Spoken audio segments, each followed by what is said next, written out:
బైబిల్లో చేతబడి గురించి రాసుందా? అవును, బైబిల్లో ఈ దయ్యపు శక్తుల గురించి చాలాసార్లు రాసుంది. ద్వితీయోపదేశకాండం 18వ అధ్యాయం 10వ వాక్యంలో పెద్ద లిస్ట్ ఉంటుంది.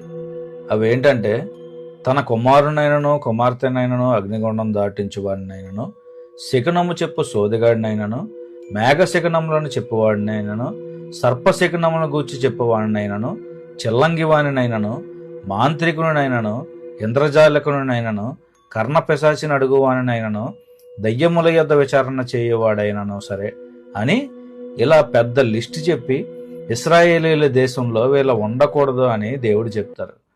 ఇంకా పాత నిబంధనలో చూస్తే సౌలు కర్ణపిశాచి పట్టిన దాని దగ్గరికి వెళ్ళి సమూయేలును రప్పించమని అడుగుతాడు. ఇంకా కొత్త నిబంధనలో పౌలు పుతోను అనే దయ్యం పట్టిన పిల్లను విడిపిస్తారు. యేసయ్య కూడా సేన అనే దయ్యాలు పట్టి సమాధుల్లో ఉండేవాడిని విడిపిస్తారు.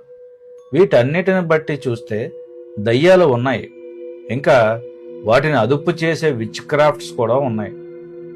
ఇవన్నీ సాతాను సంబంధమైన తంత్రాలు. కానీ దేవుని పిల్లలమైన మన మీద ఇవేమీ పనిచేయవు. ఎందుకో తెలుసుకోవాలనుందా? యాకోబు పత్రిక 4వ అధ్యాయం 7వ వాక్యం చదవండి.